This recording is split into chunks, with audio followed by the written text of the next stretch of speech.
So Fortnite's The Apocalypse chapter 141 is out, and this was honestly a really good chapter. We got that interaction with some of these Chaos Knights, we got the name of the new mage, we got to see one of King's sons in action, and it surprised me as a whole because it was something I wasn't really expecting.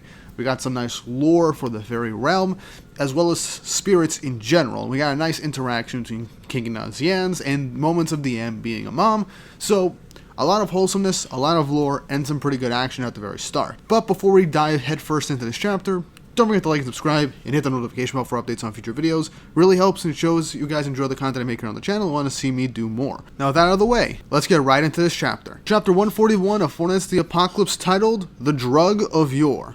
And we begin this chapter right where we left off last week, with Myrtle encountering this Chaos Mage, along with their acquaintances.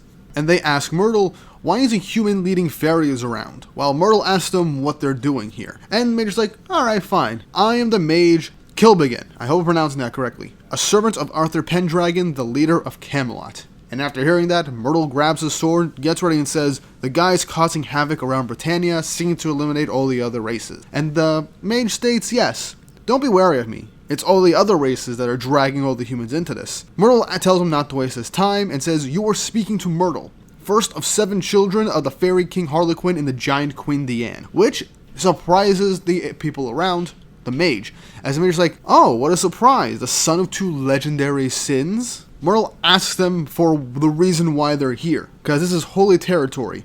This was once a forest ruled by his father, and even now the entryway to the fairy realm, which means the area we're in right now seems to be the original Fairy King's forest. I believe the one that was burnt down by the Red Demon when Elaine was killed and Bond gained the Fountain of Youth, if that's what they're referring to, which is very interesting to think about if this is in fact the original Fairy King's forest. I could be overthinking things, but based on what Myrtle said, that is a nice piece of information. Myrtle and the mage stare down, as then all of a sudden someone floating up above says, oh, I get it, you're after the drug of yore, aren't you? As the mage is surprised someone read their minds, and it's revealed that Sixus, King's second son, has arrived. And look, we've said this a lot, but Sixus looks so much like King in the hoodie. Myrtle asks if Sixus followed them, but Sixus just says, nah, I just picked up on a really bad feeling. The mage is being kind of wary as he's wondering if this is actually a fairy, because the incense isn't working on him. It says, you lack wings. Are you human as well?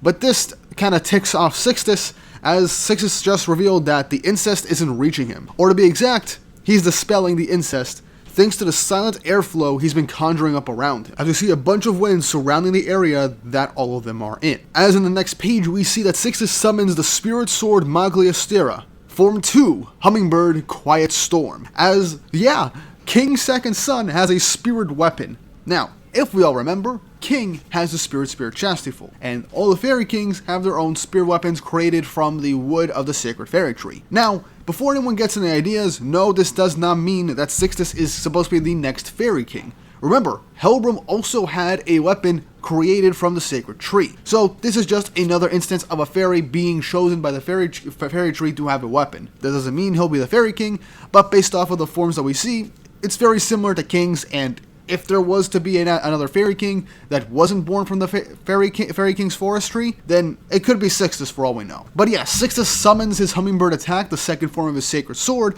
and the mage ends up summoning a Buster Ice attack, launching it straight at Sixus. As the ice comes roaring towards him, Sixus makes an arm motion as he makes his Quiet Storm combine together to create Magliastera Form 1, Scorpion Stinger, as he breaks through the ice and then creates a little bit of a crater. And really quick with this one panel, we see Sixus without his hood on, and yeah, 100% this is just King with pink hair.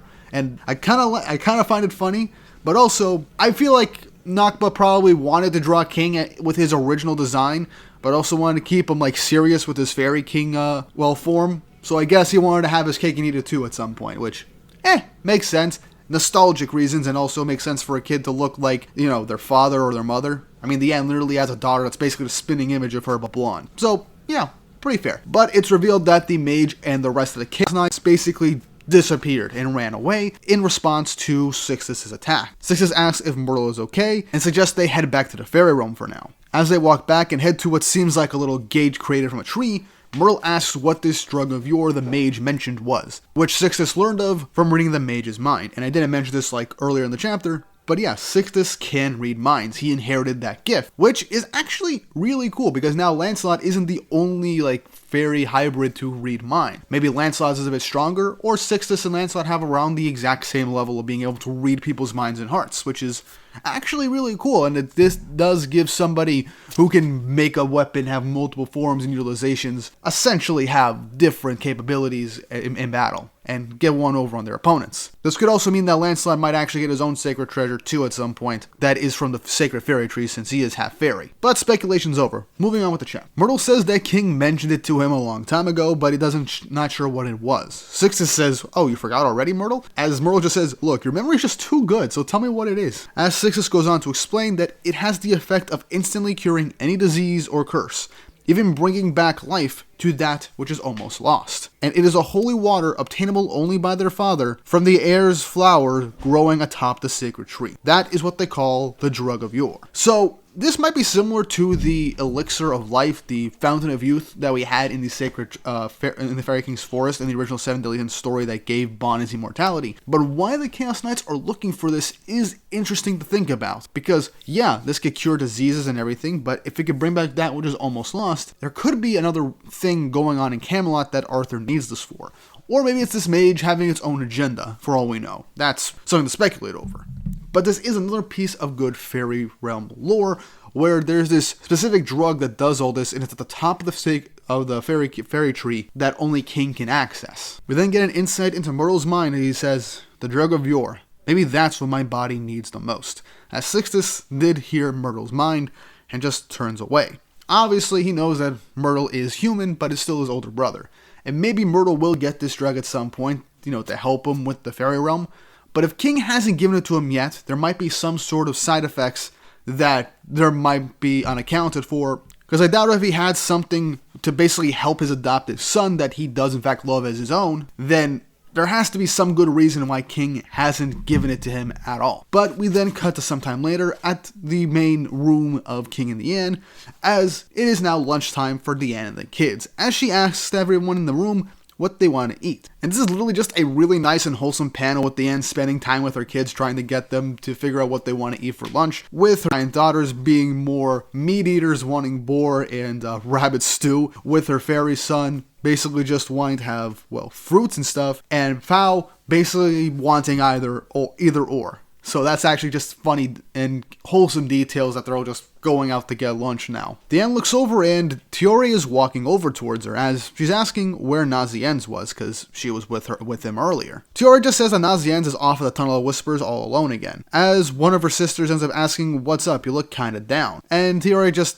brushed it off like it's nothing, but DIANE definitely picked up on something. We cut back to Nasiens at the Tunnel of Whispers as he goes on to talk to Percival's body, stating, "Am I a man or a woman? I've wondered myself, and now I suddenly have an answer." Along with another truth that's even more important. Honestly, I'm not sure if it's fully dawned on me yet. Apparently, I'm not human at all, but part of the fairy clan. Can you believe that? As Nasiens just looks lovingly at Percival. As Nasiens just basically wondering what Percival would say, and says, "But I'm sure he'd just smile and say, 'Oh, was that it all along?' Like it was nothing." And that is what Percival would say. Percival is just the most accepting person in the world, so if you learned this about Nasiens, Percival would just be like, "Cool, you're still Nasiens." And I like how Nasiens also acknowledges that it's true. Human or fairy, I'm still me in the end. It just means that the parents who abandoned me are fairies now, huh? As, Nasiens kind of nervously chuckles to lighting up the mood. As then, someone says, "Don't be so sure about that." As King comes into the Tunnel of Whispers to meet Nasiens.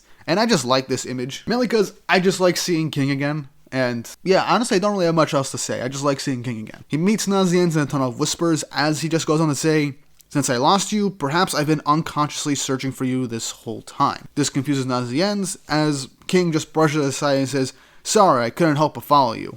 I saw you come in here during my walk." But yeah, obviously King is probably just trying to hide the fact, or trying to let Nasiens in on the fact that, yeah, Nasiens is his kid. So yeah, I do kind of see how King's just not sure how to say it, but King just brushes off what he just said, says, "No, sorry, that's a lie.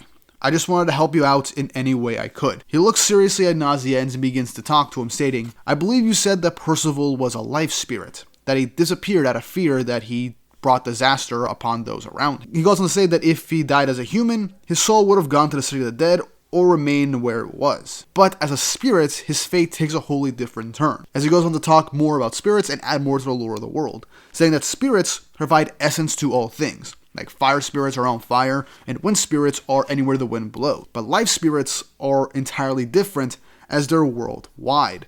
They exist within all races, all animals, and all plants. This shocks Nasiens, as King ends up stating, yes, right now, even where we stand, floating are a vast number of spirits. Nasiens asks if King can see them, but King just says, faintly, fairies and spirits were always closely related, although spirits are closer to that essence. Again, that is interesting. He says that essence. He might mean like the source of all life in the universe. Heck, maybe even referring to chaos or something else beyond that. People speculate that chaos isn't the only like creator deity thing in the Seven Deadly Sins verse for all we know, but probably means like the essence of all life for all we know. But King goes on to say, but life spirits you'll find here, but I'm not sure if they belong to your friend or not. Nasiens then begins to cry out to Percival, asking if he could hear his voice, stating that they're right there. But King speaks to Nasiens in his mind, stating, just hold on. Do you know why they call this the Tunnel of Whispers? Because it's a quiet place where fairies can easily gather. Keep quiet and you can hear them. The whispers of the spirits. For a second, Nasiens begins to see and feel the essence around him, as with his mind, he says, Percival, I've been waiting for you to come back, and I'll keep waiting. King then grabs Nasiens' shoulder and says, there's something I want to give you later. Call it a gift from me, as the chapter ends. So, while things have not been super action-packed this chapter, we did get a really cool opening sequence with Sixus basically causing the Chaos Mage and their acquaintances to just run away and cower, though most likely come back and probably try and find that drug that is in the fairy realm. But now we got a nice interaction between King and Nasiens. Basically, King kind of admitting that Nasiens is his kid and that even though he's been in the fairy realm, he's been trying to search for Nasiens for a long time. There's also the fact that we got more lore about the spirits, how it works, as well as just teasing of some greater essence that spirits are very close to. And the end being basically the best mom from what we can tell from it. And yeah, that's basically the entire chapter.